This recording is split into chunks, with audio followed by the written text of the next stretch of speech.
Lo que compró fue un Cadillac. Un Cadillac último modelo enorme. Todo un lujo de coche. Estuvimos dando vueltas por Washington como si fuéramos los dueños de la ciudad. Yo, que era un niño, pensaba que todo el mundo hacía lo mismo. Pero mi padre me dijo que no preguntara a nadie, porque entonces me preguntarían qué hacía él. Y no era asunto de nadie. Yo asentí, pensando que era una forma de vida normal. El padre de Donald Ward, Paul, trabajado en una fábrica del papel moneda que abastecía al Departamento del Tesoro para imprimir dólares. Pero con la entrada en vigor de la ley seca, Ward descubrió una forma más lucrativa de ganar dinero. Y cuando iba a hacer entregas, muchas veces llevaba a su hijo con él. Siempre iba con su maleta, en la que llevaba 6 botellas de litro llenas de licor. El sitio más importante al que fuimos, aunque no se lo crea, fue el Capitolio. Sí, el Capitolio de los Estados Unidos. A mí me sorprendió tanto como a cualquiera. Entrábamos por debajo de la escalinata principal. Subíamos 1 o 2 plantas en ascensor e íbamos a la derecha o a la izquierda. A la derecha estaba la oficina del Senado y a la izquierda la del Congreso. Mi padre entraba en la antesala. Estaba allí unos 10 o 15 minutos y después nos íbamos. Nos metíamos en el coche y nos íbamos por la calle East Capitol. Después aparcaba, se sacaba un sobre del bolsillo y contaba el dinero. Mucho dinero, billetes de $100. En el mismo Capitolio donde los congresistas habían aprobado la ley, seguían comprando alcohol a los contrabandistas.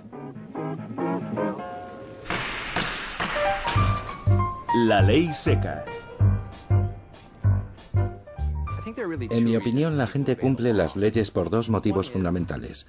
Uno, por entender a través del mundo que les rodea, a sus padres, las tradiciones de su cultura y sus vecinos, que es la norma y que todo el mundo la cumple.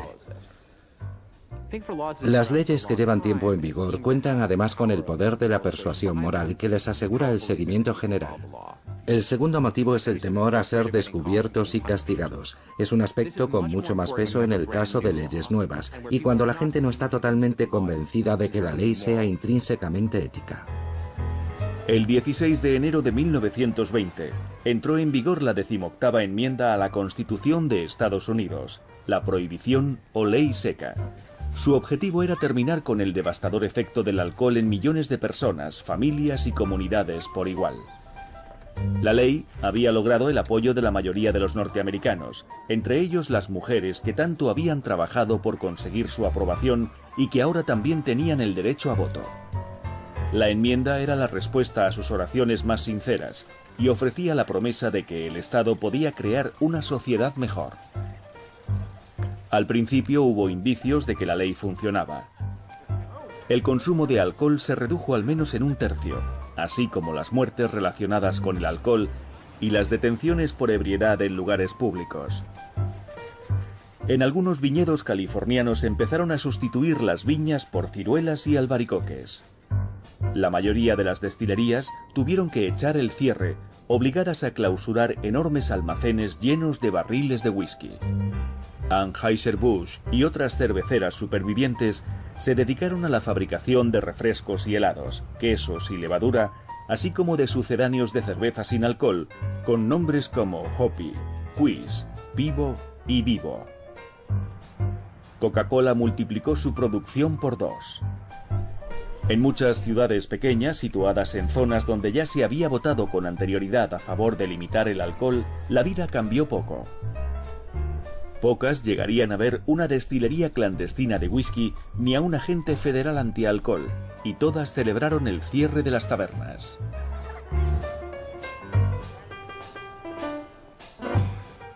Pero otros ciudadanos desafiaron la prohibición desde el primer momento.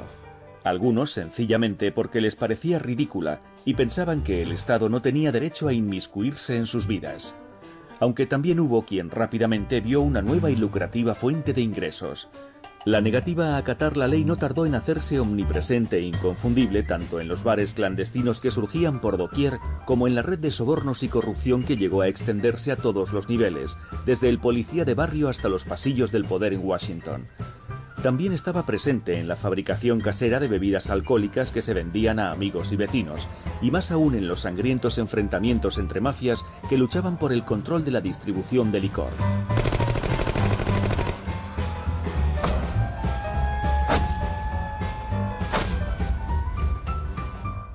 Algunos ciudadanos, en principio honrados, explotarían las contradicciones inherentes de la ley y se transformarían en los delincuentes más famosos del país.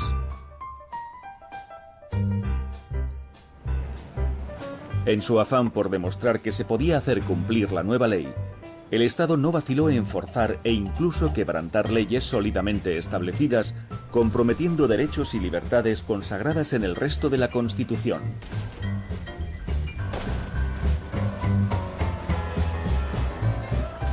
En 1924, 4 años después de la entrada en vigor de la ley, el periódico Boston Herald ofreció $200 al lector que inventara un nuevo término para los que ignoraban flagrantemente la prohibición y consumían bebidas alcohólicas fabricadas o vendidas de forma ilegal.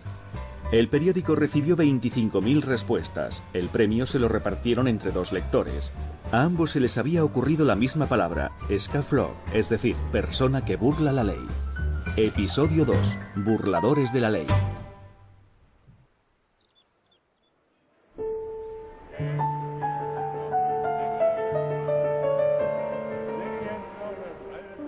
La ley seca no es solo una cuestión moral en abstracto, es una cuestión de bienestar social. Desde ese punto de vista, es el mayor experimento y el más interesante jamás llevado a cabo en la historia de la civilización. Merece la pena intentarlo. Creemos que buena parte de los ciudadanos de este país quieren que el experimento se realice. Revista de Outlook. No cabía la menor duda de que había una condena nacional contra el alcohol. Estaba muy claro. La cuestión estaba en cómo implementar la prohibición, primero a través de la aprobación de leyes en el Congreso y segundo, quizá más importante todavía, en cómo los cuerpos de seguridad federales y locales harían cumplir esas leyes. Porque aprobar una ley en sí no significa nada, lo importante es hacer que se cumpla. La ley del Estado que desarrolló la enmienda 18 era la Ley Volstead, así bautizada por Andrew Volstead, el congresista de Minnesota que la presentó en el Congreso, un hombre taciturno, hijo de inmigrantes noruegos. El primer borrador de la ley había sido redactado por Wayne B. Wheeler, el astuto presidente de la Liga Antitabernas.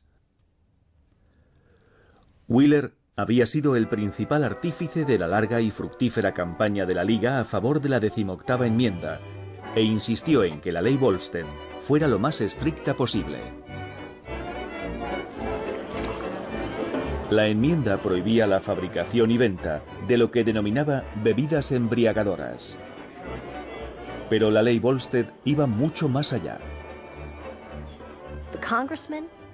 Muchos de los congresistas y senadores que votaron a favor de la 18ª enmienda y también los 37 o 38 estados que la ratificaron, lo hicieron convencidos de que la ley no afectaría a la cerveza. Pero la ley Volstead era mucho más intransigente y severa de lo que hasta entonces se había entendido como prohibición. ¿Qué son bebidas embriagadoras? Mucha gente estaba convencida de que la enmienda 18 no afectaba al vino ni a la cerveza, pero la ley Volstead definía como alcohólico cualquier cosa que tuviera la mitad del 1% de alcohol. Con eso, hasta el pastel de chocolate alemán, el chucrut, la salsa de Worcestershire y Dios sabe cuántas cosas más serían ilegales.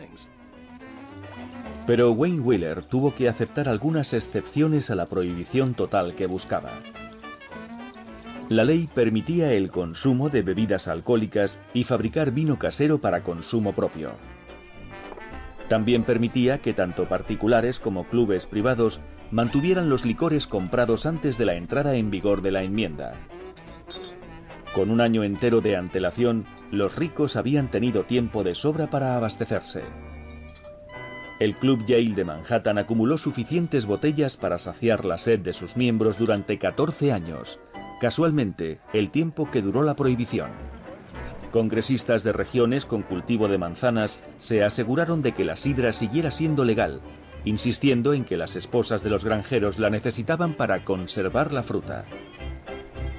A los fabricantes de remedios medicinales con alcohol también se les permitió mantener sus empresas, así como a las pocas destilerías de licores que continuaban funcionando, siempre y cuando tuvieran licencia estatal para fabricar whisky, en principio únicamente con fines medicinales.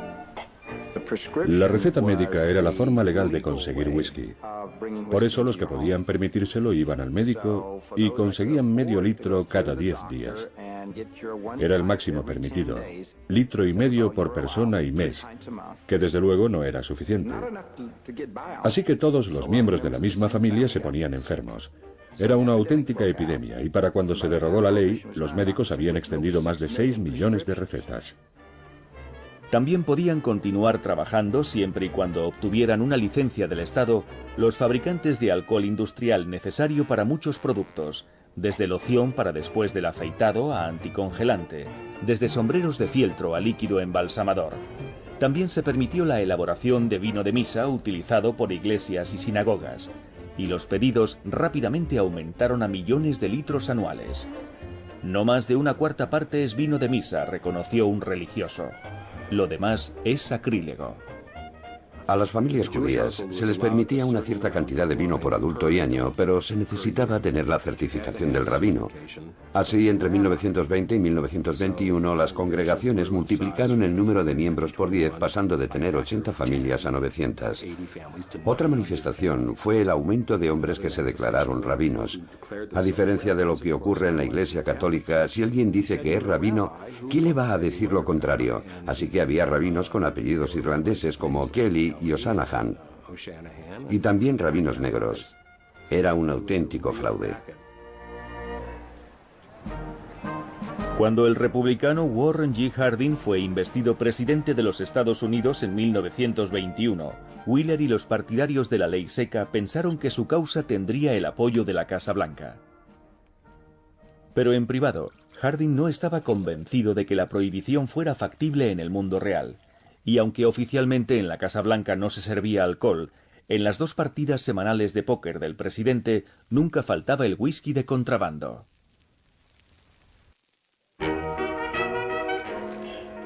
La ley se cumplirá. Nos ocuparemos de que no se fabrique licor, ni se venda, ni se regale, ni se transporte en ningún vehículo, ni sobre la superficie de la tierra ni bajo ella, ni tampoco por el aire. John F. Kramer, comisario de la prohibición. La responsabilidad federal de aplicar la ley Volstead se dividió entre 2 ministerios, Economía y Justicia. En el Departamento del Tesoro, la labor de la recién creada Agencia de la Prohibición era detener infractores, reunir pruebas y destruirlas. Pero el Congreso solo autorizó a 1.500 agentes para todo el país, apenas uno por cada 70.666 estadounidenses. El Departamento de Justicia se ocuparía de procesar a los infractores. Para dirigirlo, el presidente Harding nombró a Harry Dougherty, íntimo amigo suyo y director de su campaña electoral, que prefirió conceder favores a administrar justicia. Su banda de Ohio, el círculo de amigos del presidente a los que recompensó con puestos políticos en la administración federal, no tardaron en ver en la implementación de la ley una lucrativa fuente de ingresos, vendiendo indultos y libertad condicional a los contrabandistas y ofreciendo protección contra detenciones e imputaciones. Durante una cruzada a favor de algo se genera mucha energía y atención, que culmina en el momento simbólico de la aprobación de la ley. Una vez conseguido, los activistas continúan con sus vidas y no siguen presionando para que la ley se cumpla. Además, como el Estado tiene que invertir recursos para hacerlo, a no ser que haya un grupo de presión exigiendo esa inversión de recursos, el gobierno lo invierte en otra cosa. A los partidarios de la ley seca tampoco les gustaba el gasto público y uno de los factores en contra